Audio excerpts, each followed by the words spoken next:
Hello. So unfortunately, I have spent a long time longer than I planned to on enshodification and conceptual churn. But we will be streaming until my parents get back about absolute exploit.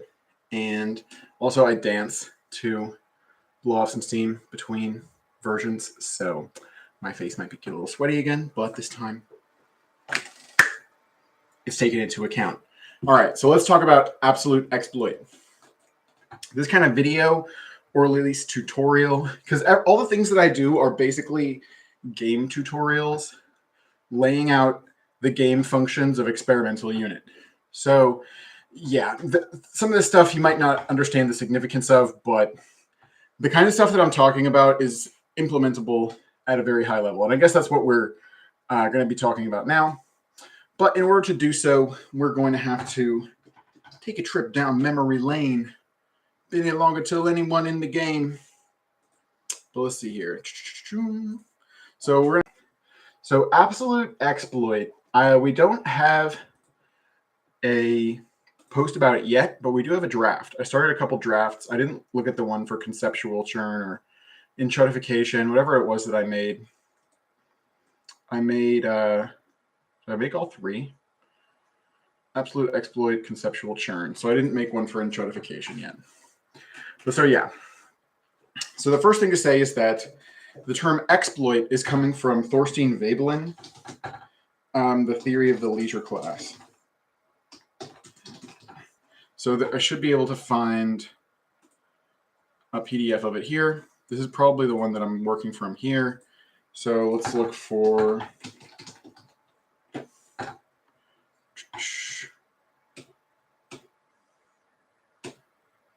right here. So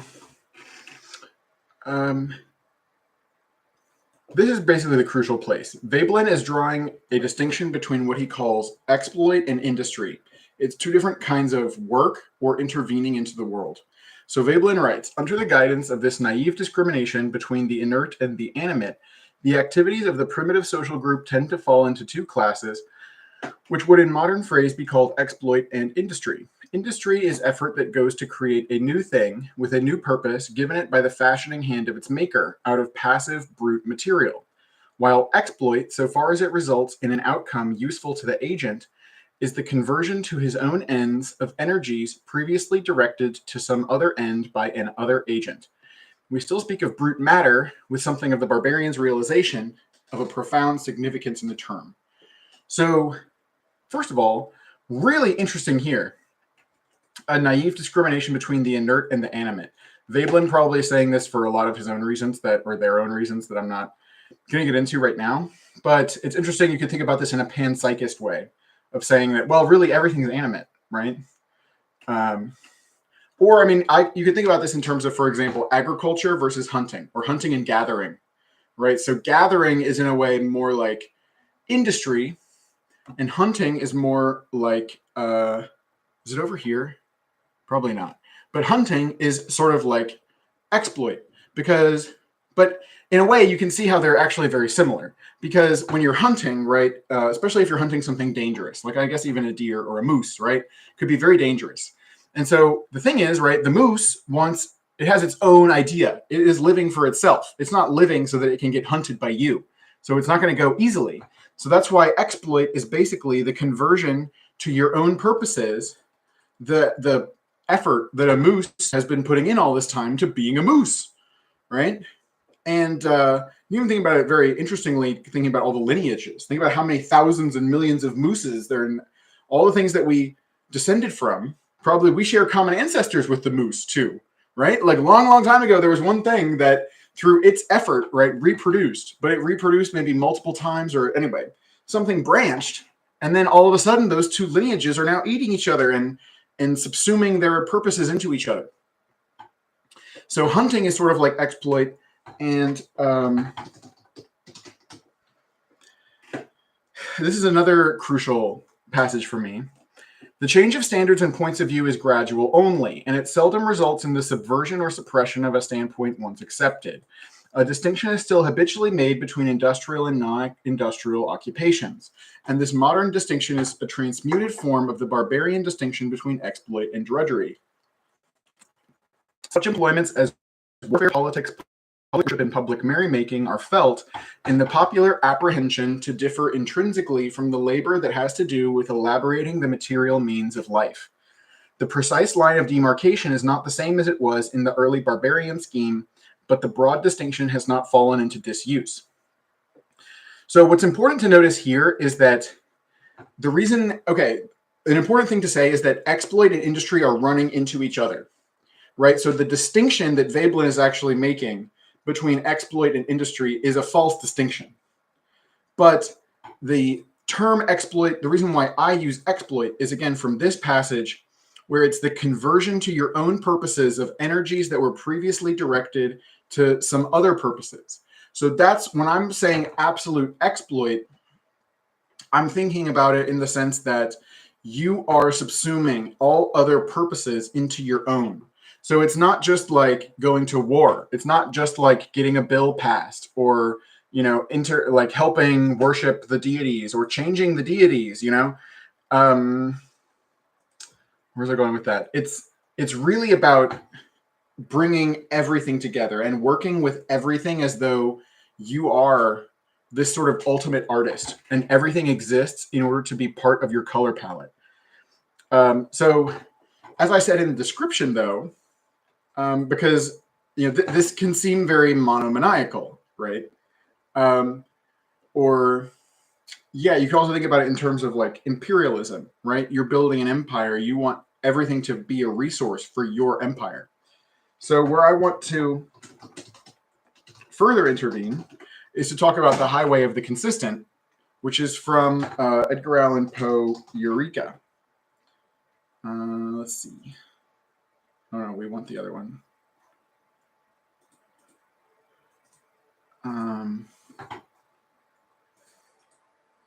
So let's see down here.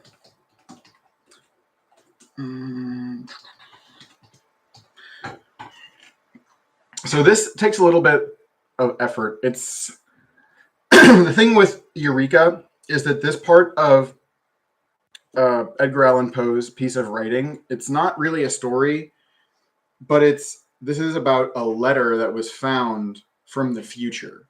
So the conceit is that there are people from the future talking about like how long it took for people in the past, namely us, to realize things that they now take for granted in the future. And so one of them is that, is it not an evidence of the mental slavery entailed upon these bigoted people that in spite of the eternal prating of their savants about roads to truth, none of them fell by accident, even by accident, into what we so now distinctly perceive to be the broadest, the straightest, and most available of all mere roads, the great thoroughfare, the majestic highway of the consistent? Is it not wonderful that they should have failed to deduce from the works of God the vitally momentous consideration that a perfect consistency can be nothing but an absolute truth? Again, look, check out this word absolute here. How plain stupid, how rapid our progress. Since the late announcement of this proposition, by its means, investigation has been taken out of the hands of the ground moles and given as a duty, rather than as a task, to the only true thinkers, to the generally educated men of ardent imagination.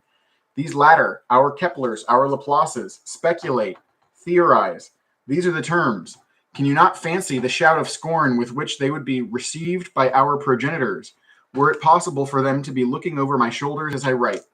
The Keplers, I repeat, speculate, theorize, and their theories are merely corrected, reduced, sifted, cleared, little by little, of their chaff of inconsistency, until at length there stands apparent an unencumbered consistency, a consistency which the most stolid admit, because it is a consistency to be an absolute and an unquestionable truth.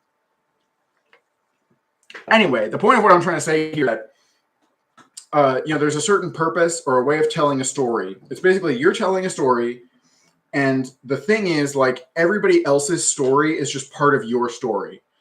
So in a way, this is more effective than not acknowledging their story. right? Or denying something, or like how to put it? Like, for example, the thing is, right? Some narratives have already tried to do this, right? I mean, Judaism is a good example, but I'm thinking of Christianity right now. Because, say, but in a way, all cosmologies are like this. Like, if you just look at cosmologies, like what a cosmology is it's a story about where the world came from. And so claims that we make about the world, or like everything, right? Existence. It's basically a story that we're telling about where everything came from. And so everyone else is included in everything. So if like the Big Bang, or like, this is why people don't like the idea of evolution sometimes, because they're like, I don't want to be descended from monkeys, right? So like, you can say what you want all you want, but it starts applications for other people because you're telling a story about everything that's ever happened, right? So again, you can also think about Christianity, or another one. I think this is also, in a way, all cosmologies qualify here. But so we have the dreaming, right? That's from Australian Aboriginal mythology. So it has something to do with, like, there's some magic with time. It's the kind of thing I certainly can't understand or explain well, but it's something about like the time of the creators is still here. There's an every when, something interesting is going on there. And so, like, I'm sure that there are these people, if you take this story as fundamental, if you learn about Christianity, Christianity is something that happens within time, right? So if you believe in the dreaming, right, Christianity is part of your story. Like, you might have a way of talking about it, but not necessarily that Christianity is going to wind up being fundamental. There is also, there are people, though, who, anyway, on this specific one, there are people who do syncretism, or building together. This is really related, though. So, like, syncretism is the process of building together religions, or like belief systems. So absolute exploit, what you're doing is you can start with your own seed. So like what I did, then this relates in a way to, I wonder if that would work. Oh, this did work. Okay, awesome. So syncretism, grand style, right? So really related is this term grand style from rhetoric. This is also something that, for example, Friedrich Nietzsche talks about. Friedrich Nietzsche is also important because of Nietzschean affirmation. Nietzschean affirmation basically means that you accept one thing, you accept everything. So then we're tying this together with Sri Ramakrishna, things like this, or all religions run, from William Blake. So basically sort of pan-syncretism, which is basically claiming it's, and this, of course, whatever, people get afraid of this idea because it's right. People think it associated with right wingers or whatever. But, then there's traditionalism and perennialism, or basically, the idea of revelation, right? That's in Baha'i. But I'm subsuming Baha'i, right? So like Baha'i is just part, like I'm making a religion that Baha'i is just a part of, right? The same way Baha'i is a really good example of this though, of absolute exploit. Because according to Baha'i, right, everybody else's prophets is just what they call manifestation of God, right? So it's like they believe in Jesus and Muhammad and Buddha and whatever. It's just that they think that their own prophets are the real ones. And you can see how this is a sort of like meta process, because it's like this has happened 4 times already just in the lineage, like with Judaism. Because, even Judaism, let's see, it's not unique. It's not like that was the only, because there is some discussion of whether, for example, Zoroastrianism could even be older than Judaism. And that also is, we're back to Nietzsche because of thus spake Zarathustra, but I also wanted to mention eternal recurrence as another idea from Friedrich Nietzsche. It's also involved, it's distinctly related to the idea of Nietzschean affirmation, because the whole point is that you want to be able to accept the idea, or want it to be true, that everything is going to repeat itself the same way again. And again, it's not just the things in your life that are going to happen the same way again, but we're realizing that everything's tied together. Oh, this is another, I've been trying to notice what things come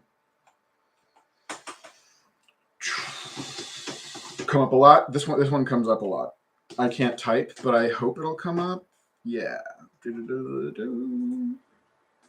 I want to keep learning this. Pratitya samutpada. Anyway, so dependent origination. It basically means things receive their like what it means to be something has to do with other things. It's an emergent property. You can also tie this, yeah, emergence. So anyway, yeah, I've had. Anyway, going back to like these things, like Zoroastrianism or Judaism, like, oh, I think the time might be over. Basically, these are already examples, but we can continue to iterate. The same way that Baha'i like draws on things like Judaism or Zoroastrianism, we can draw on Baha'i. Then I basically tie this into political theology. Oh, is it? Hello? Oh, sorry. That's okay. All right, I'm out of time. Bye. Oh,